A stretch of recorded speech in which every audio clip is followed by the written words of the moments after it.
আমি কি ওই নবীর পক্ষে কথা বলবো না? আমি কি ওই নবীর পক্ষে দালালি করব না? আমি কি ওই নবীর পক্ষে গিয়ে বেয়াদবের রাসূলের বিপক্ষে বলবো না? কবরে তোমার স্কয়ার আসবে না, কবরে আমার মুস্তাফা আসবে। আমি মুস্তাফাকে বলবো, মদিনার ফেরিওয়ালা ছিলাম, ইয়া রাসূলুল্লাহ বলেছিলাম, ইয়া নবী সাল্লাল্লাহু আলাইহি বলেছিলাম, মিলাদ নবীর পক্ষে কথা বলেছিলাম।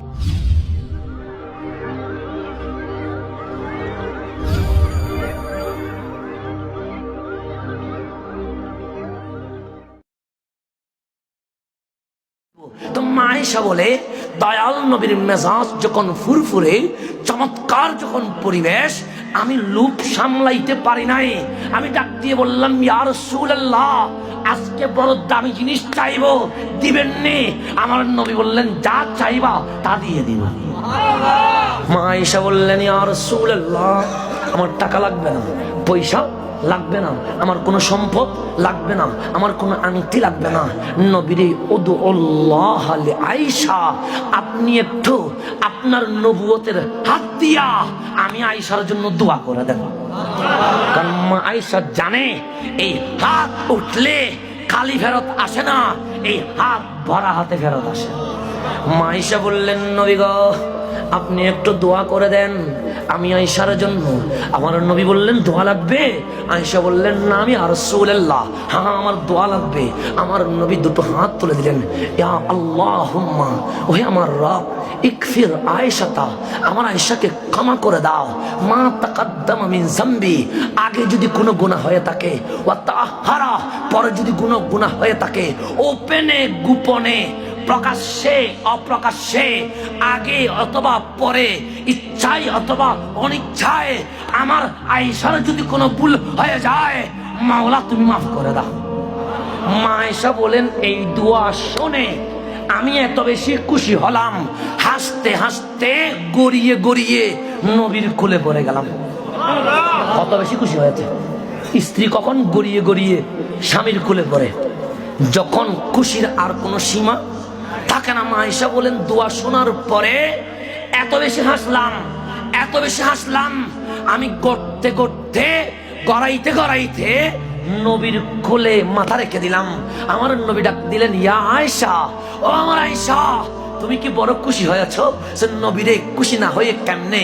আজকে তো আয়েশার জন্য কোনো প্রেসিডেন্ট দোয়া করে নাই, আজকে তো আয়েশার জন্য কোনো প্রধানমন্ত্রী দোয়া করে নাই, আজকে তো আয়েশার জন্য জান্নাতের বাদশা রহমতুল লিল আলামিন হাত তুলে দিয়েছে।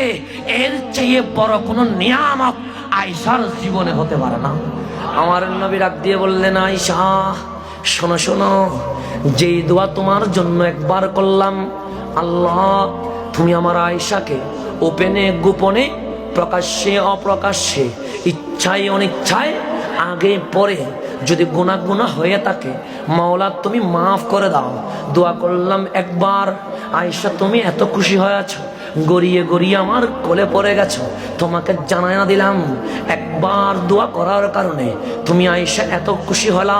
কিন্তু শোনো শোনো, আমি নবী প্রত্যেক নামাজে নামাজে আমার উম্মতের জন্য এই দোয়াটা করে থাকি। মা আয়েশার জন্য কয়বার? একবার। আর উম্মতের জন্য প্রত্যেক নামাজে নামাজে। আমার নামাজ তো 5 ওয়াক্ত, আপনার নামাজ তো 5 ওয়াক্ত, আমার নবীর নামাজ 5 ওয়াক্ত নয়। আল্লাহ ডাক দিয়ে বলে, ফাতাহাজ্জাত বিহি নাফিলাতান লাক, নবীরে আপনার নামাজ 5 নয়, তাহাজ্জুদের নামাজ আপনার জন্য ফরজ করে দিলাম। নবীর নামাজ 6, উম্মতের নামাজ 5। তো যেই নবী মা আয়েশার জন্য একবার দোয়া করার কারণে গড়ায়া গড়ায়া নবীর কোলে হাসতে হাসতে বলে, নবীরে এর চেয়ে বড় কিছু আর পাবো না, এটাই আমার বড় পাওয়া। আমার নবী বললেন, আয়েশা তোমার জন্য একবার দোয়া করেছি, আমার উম্মতকে এত ভালোবাসি, এত ভালোবাসি, এত ভালোবাসি, তোমরা যখন ঘুমায়া যাও আমি নবী সবার কথা ভুলে যায়, হাত তুলে বলে, আমার উম্মতের কথা মনে আছে? যেই মুস্তাফা পুরা দিনভর জিন্দেগি আমাদের জন্য কাটিয়েছে, সেই নবীকে আমি কেমনে বলি মরা, সেই নবীরে কেমনে বলি পচা, সেই নবীরে কেমনে বলি দেখে দেখে পড়তে পারে না, সেই নবীরে কেমনে বলি নিজের কোনো ক্ষমতা নেই, সেই নবীরে কেমনে বলি কাল হাসরের ময়দানে কোনো উপকার করতে পারবে না।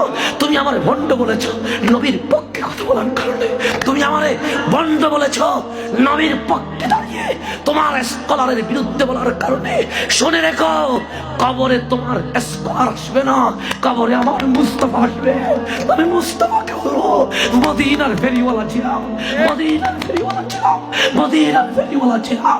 ইয়া রাসূলুল্লাহ বলেছিলাম, ইয়া নবী সাল্লাল্লাহু আলাইহি বলেছিলাম, মিলাদ নবীর পক্ষে কথা বলেছিলাম।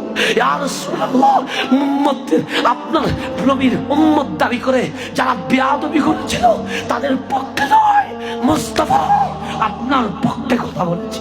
তুমি বকা দাও বন্ধু তোমার স্কলারের কারণে, তুমি বকা দাও বন্ধু তোমার পক্ষে কাজ করতে পারি নাই। শুনে রেখো, কবরে তোমার স্কলার আসবে না, কবরে আমার রহমতে আলম আসবে।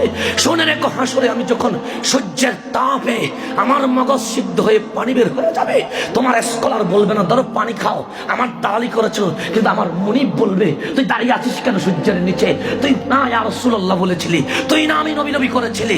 আয়, তোর বাবা তোর পরিচয় দেয় নাই, তোর মা তোর থেকে দূরে সরে গেছে, তোর ভাই তোর পরিচয় দেয় নাই, আজকে তোর কেউ যখন নাই, তোর মুনিব বুকটা খুলে দিয়েছে, আয় তোর আমি পানি পান করাইয়া দিব। আমি কি ওই নবীর পক্ষে কথা বলবো না? আমি কি ওই নবীর পক্ষে দালালি করবো না? আমি কি ওই নবীর পক্ষে গিয়ে বেয়াদবে রাসূলের বিপক্ষে বলবো না? তোমার দরবারে তোমার কদমে আমি বিচার দিয়ে গেলাম, যদি মনে হয় আমি অশুদ্ধ, যদি মনে হয় আমি সঠিক নয়, তুমি আমার গালি দিও, তবে তোমার গালিকে আমি গলার মালা দিয়ে দিলাম। কারণ আমি কাল কবরে গিয়ে বলবো নবীরে আমার ক্যাম্বাসেডার বলেছে, আমাকে ফেরিওয়ালা বলেছে, আমি তো মদিনাওয়ালার ফেরিওয়ালা। তোমার সার্টিফিকেট থাকবে, তোমার ওই সার্টিফিকেট আমি মদিনাওয়ালাকে দেখাবো, তুমি বলেছো আমাকে ফেরিওয়ালা, তুমি ডেকেছো আমাকে ক্যাম্বাসেডার, আমি আমার নবীকে বলবো মদিনার ফেরিওয়ালা আজ মদিনাওয়ালার কদমে চলে এসেছে। আমার আমল এটাই, সেই জন্য তুমি আমাকে গালি দাও, আমি তোমাকে গালি দিব না, তুমি আমাকে বকা দাও, আমি তোমাকে বকা দিব না, কারণ আমার মনিব শিখিয়েছে গালি দিলে তুমি ভালোবাসাটা দিয়ে দাও।